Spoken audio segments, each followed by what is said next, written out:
Hey everyone, today we wrap up our series in Deuteronomy.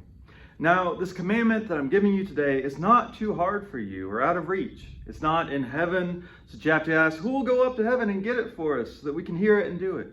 Nor is it beyond the sea, so you have to ask, who will cross the sea and get it for us so we can hear it and do it? No, the word is very near to you. It's in your mouth and in your heart so that you can do it.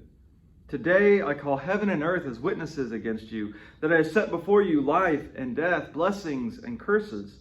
Now choose life, so that you and your children may live, loving Yahweh your God, obeying his voice, and clinging to him, because to you Yahweh is life and length of days. That's how you can live in the land that Yahweh swore to give your ancestors, to Abraham, Isaac, and Jacob. The Old Testament law was just too hard to keep. Right? God only gave it to them so that they would fail and then rely on grace, which, well, grace hadn't been invented yet until the time of Jesus, but you get the idea. You ever heard that interpretation about the Old Testament law?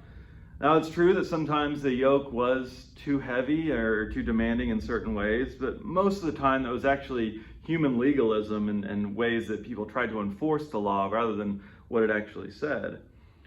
At least here in Deuteronomy, it says, you can do this.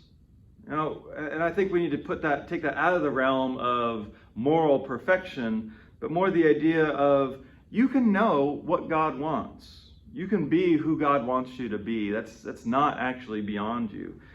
We're not incapable of knowing what God expects of us.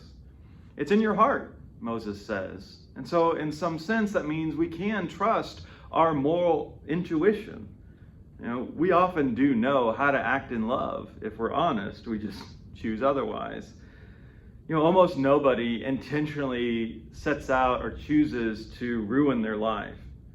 Choosing death, as Deuteronomy puts it. But it happens. And a lot of times it happens when we're not paying attention. When we're just going with the flow of everyday life, going with what everybody else is doing and settling for a self-centered false self instead of the true self that God gives us in true life. So the final word of Deuteronomy here is choose life.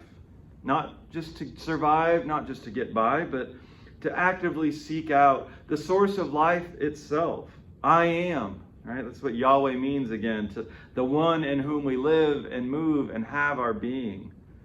God is also not distant or separate. No matter what we've done, God is always near and close. So, choose to look for God in your life today and choose the love that will bring you life.